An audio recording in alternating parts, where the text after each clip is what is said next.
Johnny Dollar. Hi, hon. Betty Lewis. Hi, sweetie. Isn't this the most beautiful Sunday morning you ever saw? Or aren't you up and around yet? Oh, wide awake and full of pep. Then listen, dear. You know about the concert this afternoon at the Memorial Hall. Yeah, sure, I was going to call you, see if you'd like to be among those present. I'd love to. And why don't we make a day of it? Suits me fine. Maybe pick me up for an early lunch, take a walk in the park, then go to the concert, then go somewhere and get married, then have dinner together, and maybe find something to do this evening? Sure, why not? You mean it, Johnny? Sure, just let me put on my best bib and tucker and I'll... Oh. What's the matter? Oh, somewhere along the line. Did I hear you say something about getting married? Sure, why not? Oh, well, now, look, honey, let's not kid about that. Who's kidding? Oh, honey, you know how I feel about you.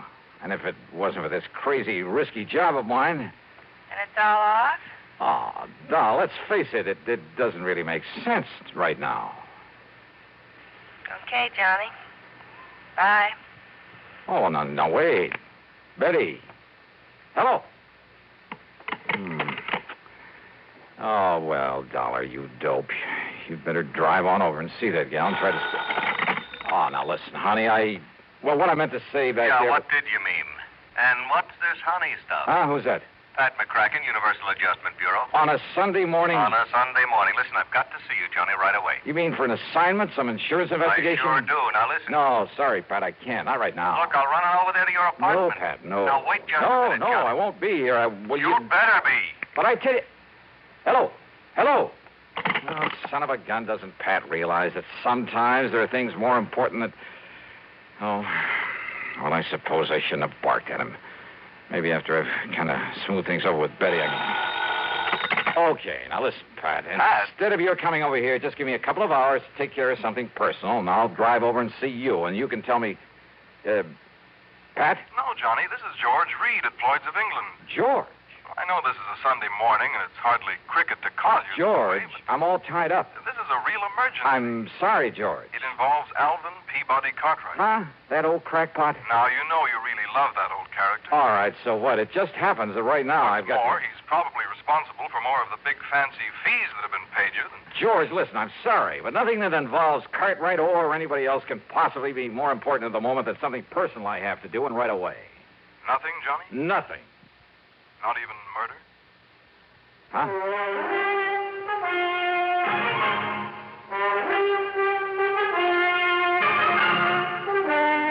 CBS Radio brings you Bob Bailey in the exciting adventures of the man with the action-packed expense account, America's fabulous freelance insurance investigator. Yours truly, Johnny Dollar.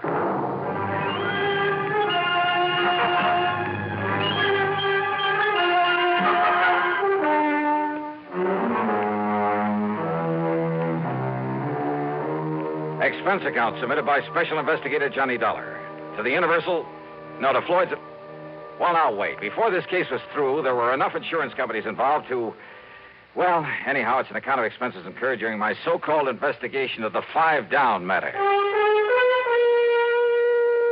3 phone calls, all within a couple of minutes, all demanding my services immediately. And I promised to call them right back. George Reed at Floyd's of England, Pat McCracken of Universal Adjustment Bureau, and frankly, more important to me, the best gal friend, Betty Lewis, on account of maybe I'd left the impression I was trying to give her a brush off or something. And as the people who listen to these reports know very well, that I would never do. Yeah, that's it. First I'd call Betty, but as I reach for the phone again... Johnny Dollar. John, thank goodness I found you in. Who are you? It's vital that I see you at once, immediately. Yeah, I said, who are you? Who am I? Yes. Why, Johnny, this is Harry Branson of Philadelphia Mutual Liability and Casualty Insurance Company. Harry, look, if this call is about business... Well, of course it is. Well, I'm sorry, I'm all tied up. But if it's something that can wait... I'm afraid not. Because I have 2 or 3 other things that I have to attend to first. So what I will do, John, is this. I will give you the address of where you must go. No, sorry. Then you can fly on out there and do it. Harry, no. And I'm sorry. I'm really sorry. I know you said that, but now, John... Look, Well, as soon as I can get these other things cleared away, I'll call you back, huh? Call me back? Yes. But good heavens, John. I'll call you back. John! Holy... What is this, anyhow? You'd think the world was coming to an end. Oh, now, wait. I call back to Betty. Huh? Oh, come on. This is carrying things too far. Johnny Dollar. Earl Poorman, Johnny. Now, look. Tri-State Life and Casualty. Yeah, out here on the Earl, coast. it's nice to... But listen, I'm sorry I can't talk to you right now. But, Johnny, I want you to come out here just as But quickly... I can't. That is... What? Now, listen, Johnny. I mean, at least not right away, Earl. Not right this minute, huh? This is very important. Well, something's come up. A lot of things have come up, and I can't even take time to talk to you until I... Listen. Hey, Earl. I'm listening. All right, let me call you back, huh? In a couple of minutes or maybe a couple of hours at the most, okay? Well, as long as I can be sure you'll come on But out I can't here. be... Oh, listen, I'll call you back. Oh, brother, nice, peaceful, quiet Sunday, huh? For all these guys, well, they've all been pretty good to me over the years, so if any of them has got a real problem... Oh, no, first I got to call Betty and patch things up. Oh, no, believe me, this is impossible. Yeah, go ahead, ring your head off, go ahead. When you decide there's no one here, I'll make the calls I promised, and oh, well. Johnny Dollar. Johnny, this is Buster. Buster? That's right. Buster Favor. Lake Mojave Resort. Oh, Here in well, Arizona. hiya. Buster, now listen to me, Johnny, please. if you're on your way out to California, I've got to see On my way out to... So Whatever if gave you the you're idea- taking a plane out to Los Angeles, why don't I drive on over? and Hey, meet you did I there? say anything about going to California? Oh, but I've got to see you, Johnny. Oh, Buster, look, please, believe me. With the crazy way things are going around here, believe me, I'm sorry, but I can't talk to you right now. But this is important, I Johnny. know. So, sure it Johnny, is, but please, just give me a little while. I'll get back to you. whatever you say, but when you do get I'll out get here... back to you. Oh, telephone, so help me if you ring once more. All right. Hello, listen, whoever you are, this is Johnny Dollar. Nope, not this time. So guess again. What? I said to guess again. What's the matter with you? Don't you hear good? Alvin Peabody Cartwright. Well, of course I'm Alvin Peabody Cartwright.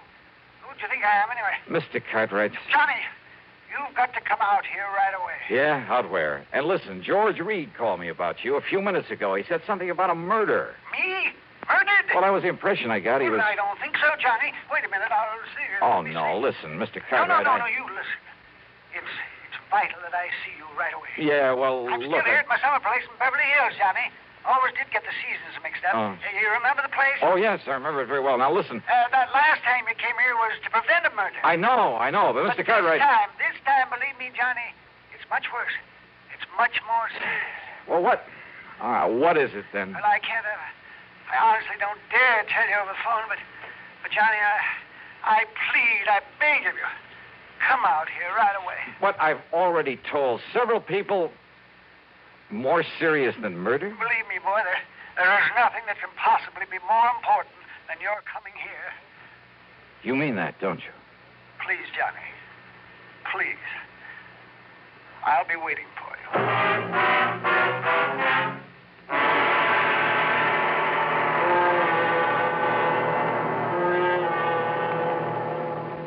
And now, Act Two of yours truly, Johnny Dollar, and the Five Down Matter. Phone calls, one on top of the other. First from Betty Lewis, and I'd really better patch things up with her. Then frantic calls from Pat McCracken, George Reed, Harry Branson, Earl Poorman, Buster Favor, and finally from old Alvin P. Cartwright, the latter sounding the most urgent of all. Not one of them had given me any details about the emergencies that prompted their calls. But these are men that I've been working for and with for years. And for my money, they're not only important to my insurance investigations, but they're the salt of the earth. And if it came to a matter of which one to favor over the others... Oh, but now wait a minute. Cartwright lived in Beverly Hills. George Reed was worried about Cartwright. Earl Poorman could be taken care of out there on the West Coast, too, and Buster Favor. I got back on the phone and tried calling Pat McCracken. No answer. The same with George Reed, and with Harry and Earl and Buster, even with Alvin P. Cartwright. And when I couldn't even reach Betty Lewis to apologize for... Okay, I tore out to Bradley Field. Expense account, item 1, $170.40 for a plane ticket to Los Angeles. Here you are, Mr. Dollar. Okay. Your plane is ready for takeoff. Right, thanks. I'm sorry again. I couldn't get you on a jet from New York to L.A. Oh, that's okay. But now, you better hurry or... I will. Excuse me just a minute, please. Well, let me have the baggage check and I'll... On this phone? Mr. Dollar. Yeah? Well, very well. Put the party on. Oh, what- This call's for you, sir. Oh, okay. Johnny Dollar. Your telephone exchange said they could get you for me. Huh?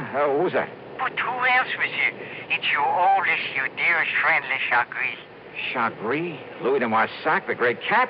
But of course, monsieur. Your plane, Mr. Dollar. Oh, look, Louis, I can't talk to you now. But I must see And I'm you. certainly not going to run over to Paris to see you. But this is most important, monsieur. Mr. Dollar? Yeah, okay. My plane for the West Coast about to leave. I've got... And I thought that for me, your oldest, your dear, you do not like me anymore? Oh, sure, Louis. Of course I do. It's... And you do not appreciate what... Believe me, I appreciate all the help you've given me over the years. Then you will see me. Mr. Dollar? Yeah, okay. Look, I got to make a plane, Louis. You will see me. Mr. Dollar, please, you better hurry. Yeah. What? The real stopper came in New York when I changed for a plane to the coast and with barely time to make it. Yeah. Another of my old pals. Another one I didn't want to turn down. Lieutenant Randy Singer of the 18th Precinct. But under the circumstances and with only seconds to spare. But, Johnny, you've got to handle this one for I'm me. sorry, Randy. It's down on the West Coast in California. Which is exactly where I'm heading if I make the plane. Well, that's good. So let me tell you where to go when you get... Randy, please. I'll miss the plane. Send me a wire or something, huh? This your plane right here? Yes, it is. Well, then maybe I better climb aboard with you. No such luck. This flight is full up. All right, here you are. Here's my ticket. Fine, sir. Get right aboard. Thanks. Well, I can beat you out there on one of the jets. No space on them either. I tried it. Want to bet? Please, will you get aboard, sir? Right. So long, Randy. Yeah. See you, Johnny. Yeah, pretty shabby, I guess. I mean, the way I treated some of the best friends I had. But what would you have done under the circumstances? Well, during the brief stop in Chicago, I sent telegrams to all concerned, telling them I'd call them the minute I could. Even a very long wire to Betty Lewis, promising just about everything. Short of marriage, that is. Then finally, when I pulled into L.A. and started to pick up my baggage and look for a taxi... Johnny. Couldn't believe it. My old contact from the underworld. Yeah. Smokey. Yeah. Smokey Sullivan. Yeah, I'll take your bag. I got a car right over here. You were expecting me? You? Yeah, and a kind of poor old Cartwright. Oh, hey, what's happened to him? What's this all about? Johnny. Yeah? Johnny, I hate to say this. Yeah? Knowing how much you really care for that old man. Yeah. And after all the pretty awful crimes I've saw before I went straight. Come on, Smokey. But what you'll see at Cartwright's place, oh, Johnny, you'll never believe it. Now, Act 3 of yours truly, Johnny Dollar. On the drive into the Beverly Hills address of Mr. Cartwright, I tried to make Smokey Sullivan tell me what it was all about. But he had only one answer for me. Oh, Johnny, you'll never believe it. When we finally pulled up in front of the beautiful home on North Roxbury Drive, I jumped out of the car and tore on up to the front door. All right, come on. What do you think you're trying to do? Break in this house?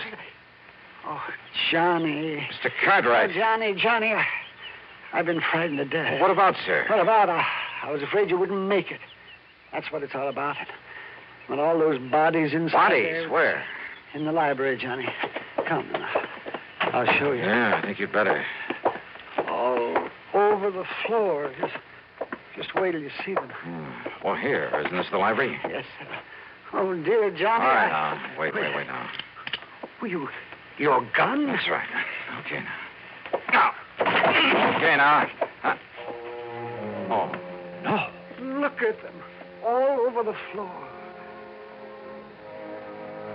Mr. Cartwright wasn't kidding. There were bodies there, all right, half a dozen of them, sprawled around in awkward positions, as though some giant hand had suddenly struck them down. But why? And there was no sign of a struggle, not a... What is it, Johnny? Oh, I mean, isn't it terrible? Wait a minute. That's Pat McCracken. I know. And George Reed over here. Well, he's still alive. Shall I call a doctor? Yeah? Or shall I put him out of his misery? What? The gun, yeah.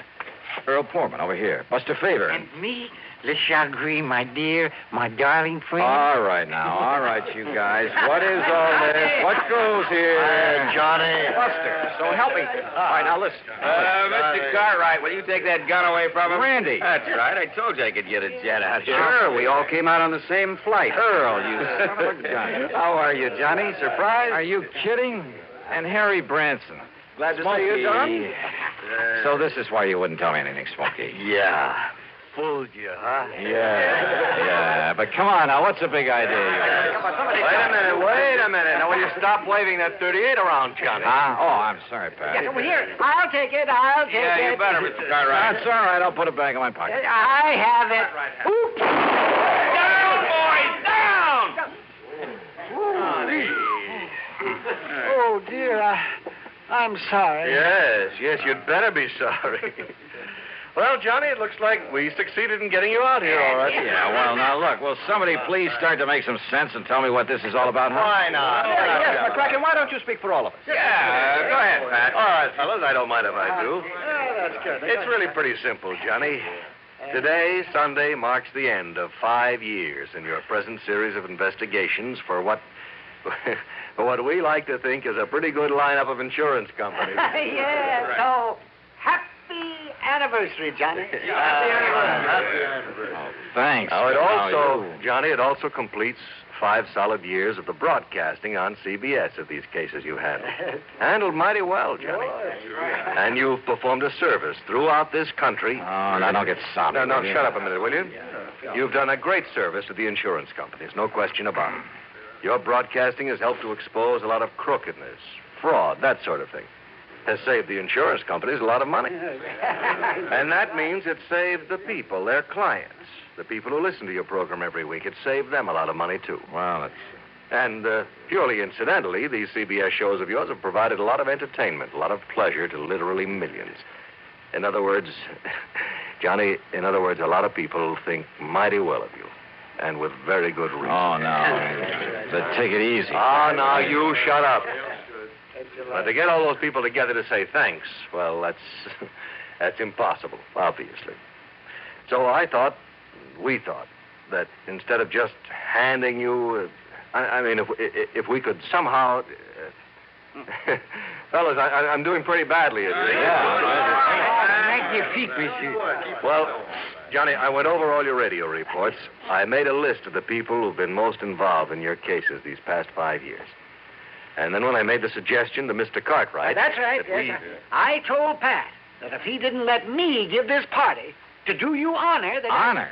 That would... Are you kidding? Yeah. Oh, no. No, all right. I mean, throw a big fat brawl for you just to get her through that skull of yours. Just to show you how much we love and appreciate you, Johnny. And that's why we're here. I couldn't think of a better way to tell you. Well, you happy, Johnny? Well, look, if you guys think I want to break up over this. Yeah? Yeah, Johnny? Oh, well, Pat, Mr. Cartwright, Smokey, Harry, Earl, Louie, Randy, Buster, George. Well... To Johnny. Betty. Oh, well, will you look at that? I just really glad to see Weren't they nice to let me in on... And honest, honey, I won't ask you to marry me. Not yet. Rascal, you out of... Now, will somebody break this up before we all start crying like a bunch of children? Yeah, let's bring it up, huh? Well, Johnny, we just thought that maybe a gathering of your friends, your real friends, Johnny, I mean that. And if there's anything you want, Johnny, this house, a nice yacht, a couple more cars, or anything, Johnny. Anything, huh? Yes, sir. More than this? Well, look, if I can somehow hold on to the friendship of people like you, that's all I ask.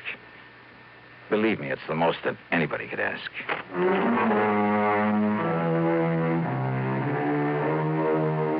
Oh, mighty wonderful people, all of them. Some others, too. I mean, behind the scenes in the job of bringing you these radio reports week after week. The associate directors on the show, Kenny Hodge, Bob Shue, the announcer, Johnny Wall, a mighty wonderful technical crew, Bob Chadwick, Bill James, Tom Hanley, and I mean Jack Johnstone, our producer and director, who, well, he's the guy who makes it... Time is up, Jack? Okay. But give them a lot of credit, huh? Because believe me, they deserve it. Yours truly, Johnny Dollar.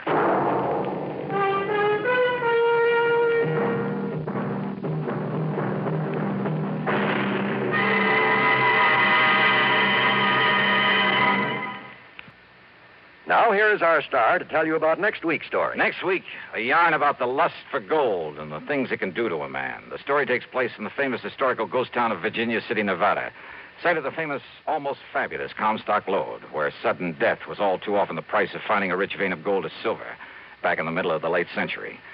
Or even today, there's gold to be found, and sometimes murder.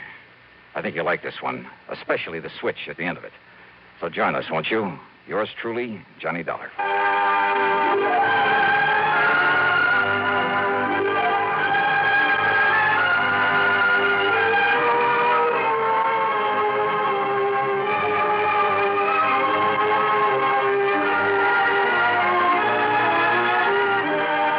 Yours truly, Johnny Dollar, starring Bob Bailey. Originates in Hollywood and is written, produced, and directed by Jack Johnstone. Heard in our cast were Virginia Gregg, Larry Dobkin, G. Stanley Jones, Harry Bartell, Vic Perrin, John Daner, Howard McNear, Marvin Miller, Forrest Lewis, and Herb Vigran.